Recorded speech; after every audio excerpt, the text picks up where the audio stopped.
فرشتے آواز کو نہیں گھیرتے، فرشتے مجلس کو گھیرتے ہیں۔ اللہ کا وعدہ مجلس میں مل کر بیٹھنے والوں کے لیے کہ ایسا نہ ہو ہمارا نقصان ہو جائے، ہم دور ہی بیٹھے رہ جائیں۔ آ جائیں بھائی، تشریف لائیں، جو آ چکے ہیں بیٹھ جائیں، کھڑے نہ رہیں، تشریف رکھیں، آ جائیں۔ یہ جو صفوں میں بیٹھے ہیں ساتھی اپنی جگہ چھوڑ کر آگے بڑھیں۔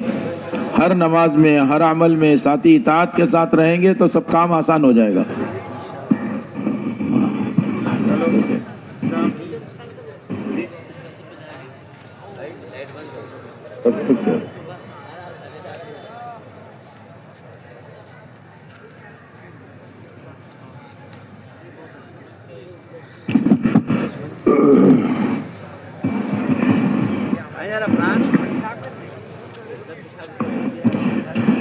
الحمد لله نحمده ونستعينه ونستغفره ونؤمن به ونتوكل عليه ونعوذ بالله من شرور أنفسنا ومن سيئات أعمالنا من يهده الله فلا مضل له ومن يضلله فلا هادي له ونشهد أن لا إله إلا الله وحده لا شريك له ونشهد أن سيدنا ونبينا وحبيبنا محمدا عبده ورسوله أرسله بالحق بشيرا ونذيرا وداعيا إلى الله بإذنه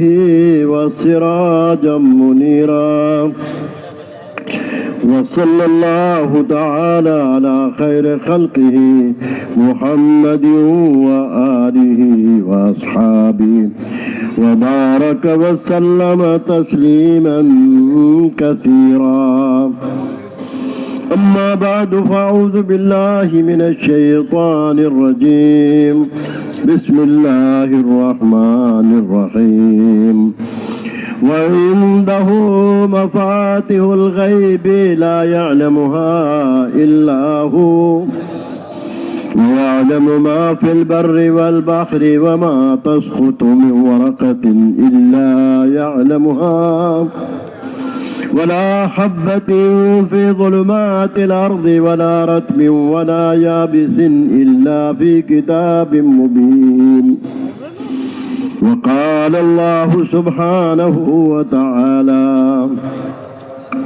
ولا تدع من دون الله ما لا ينفعك ولا يضرك فإن فعلت فإنك إذا من الظالمين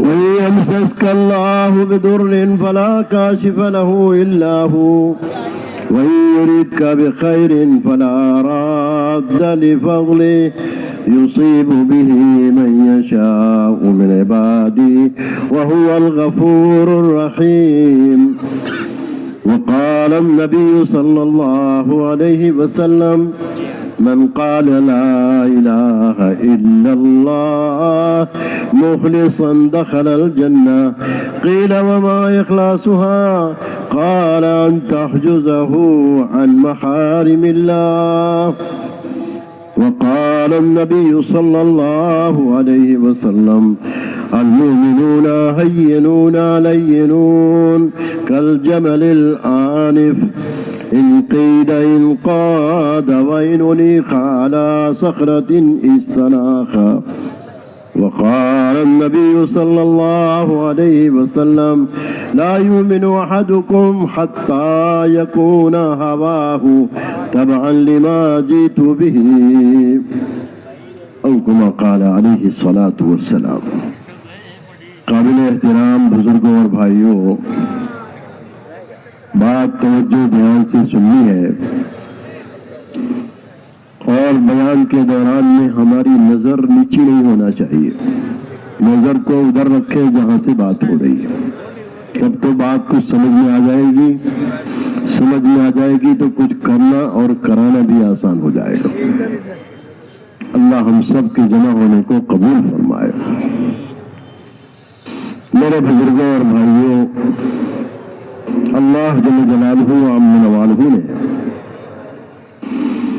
قرن اول کا کام جو کام حضور صلی اللہ علیہ وسلم کے زمانے میں تھا، 100% ایمان والے جس محنت پر تھے، اللہ نے وہ کام اپنے فضل سے ہمیں عطا فرما دیا ہے۔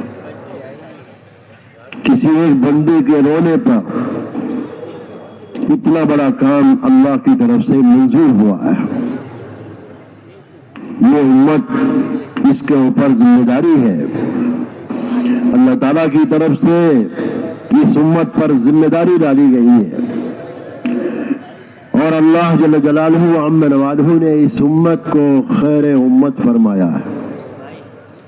کنتم خیر امت اخرجت للناس تأمرون بالمعروف وتنہون عن المنکر وتؤمنون باللہ۔ تم بہترین امت ہو، تم کو نکالا گیا ہے لوگوں کی نفع رسانی کے لیے۔ کام کیا ہے؟ اللہ کے بندوں کو اللہ کے مرضی کے کاموں کی طرف متوجہ کرتے ہو، ناراضگی کے کاموں سے ہٹاتے ہو۔ یہ عمل جب تک امت میں زندہ تھا، ایمان کو پروان چڑھ رہا تھا، اللہ سے تعلق بڑھ رہا تھا، اور اللہ پر ایمان ترقی کر رہا تھا، اللہ تعالیٰ نے قرآن کریم میں ہی فرما دیا وَتُؤْمِنُونَ بِاللَّهِ۔ حضرت مولانا الیاس صاحب رحمۃ اللہ علیہ فرماتے تھے کہ یہ کام جب امت میں وجود میں آئے گا تو اس محنت کی وجہ سے اپنے ذاتی طور پر اس کا دین ترقی کرتا جائے گا، اس کے دل میں اللہ کی معرفت بڑھتی جائے گی، حضور اکرم صلی اللہ علیہ وسلم پر بحیثیت نبی اور رسول ہونے کے دل کے اندر اعتماد بنتا جائے گا، اور آپ کی سنتیں محبوب بنتی جائیں گی۔ اس مبارک محنت کا میرے بزرگوں نتیجہ حضرت محمد صلی اللہ علیہ وسلم والی زندگی اور آپ کی سنتوں پر نچھاور ہو کر چلنا، قربان ہونا۔ میرے بزرگوں، اس مبارک محنت کا اولین مقصد ہے ایمان جب تک کامل درجے تک نہیں پہنچتا، جب تک کہ آدمی کی ہر خواہش اس دین کے تابع نہ ہو جائے جس کو محمد صلی اللہ علیہ وسلم لے کر آئے۔ اللہ کے نبی صلی اللہ علیہ وسلم نے ارشاد فرمایا، تم نے کہا کوئی آدمی کامل ایمان والا نہیں ہو سکتا جب تک کہ اس کی ہر خواہش اس دین کے تابع نہ ہو جائے جس کو میں لے کر آیا ہوں۔ اللہ پاک اپنے فضل سے ہم سب کو اس محنت کے نتیجے میں اپنے نبی صلی اللہ علیہ وسلم کی سنتوں پر قربان ہو کر چلنے کی توفیق عطا فرما۔ ہمارے نبی کی سب سے عظیم سنت، جتنا اس کو حیات ملے گی اور جتنا یہ امت اس سنت پر چلنے والی بنے گی، میرے بزرگوں، اللہ کے راستے کی نقل و حرکت کہ ہمارے نبی کی سب سے عظیم سنت۔ آپ صلی اللہ علیہ وسلم نے اس سنت کو اس طرح سے زندہ کیا ہے کہ آپ کے ساتھ چلنے والے صحابہ وہ سمجھ گئے تھے، حضرت معیسو صاحب فرماتے تھے صحابہ اس بات کو سمجھ گئے تھے کہ مکہ مدینے کا قبرستان ہم مردوں کے دفن ہونے کے لیے نہیں ہے، مکہ مدینے کا قبرستان عورتوں اور بچوں کے دفن ہونے کے لیے ہے، ہمارے دفن ہونے کی جگہ اللہ کا راستہ ہے۔ آپ صلی اللہ علیہ وسلم نے ایک موقع پر 7 مرتبہ اس کو دہرایا ہے کہ میں اللہ کے راستے میں نکلوں اور شہید کر دیا جاؤں پھر زندہ کیا جاؤں، پھر میں اللہ کے راستے میں نکلوں، شہید کر دیا جاؤں پھر زندہ کیا جاؤں، پھر میں اللہ کے راستے میں نکلوں، شہید کر دیا جاؤں پھر زندہ کیا جاؤں، پھر میں اللہ کے راستے میں نکلوں، شہید کر دیا جاؤں پھر زندہ کیا جاؤں، پھر میں اللہ کے راستے میں نکلوں، شہید کر دیا جاؤں پھر زندہ کیا جاؤں، پھر میں اللہ کے راستے میں نکلوں، شہید کر دیا جاؤں پھر زندہ کیا جاؤں، پھر میں اللہ کے راستے میں نکلوں، شہید کر دیا جاؤں۔ آپ نے 7 مرتبہ یہ بات دہرائی ہے۔ جس امت کے نبی سید الانبیاء 7 مرتبہ اللہ کے راستے کی شہادت کی تمنا کر کے گئے ہوں،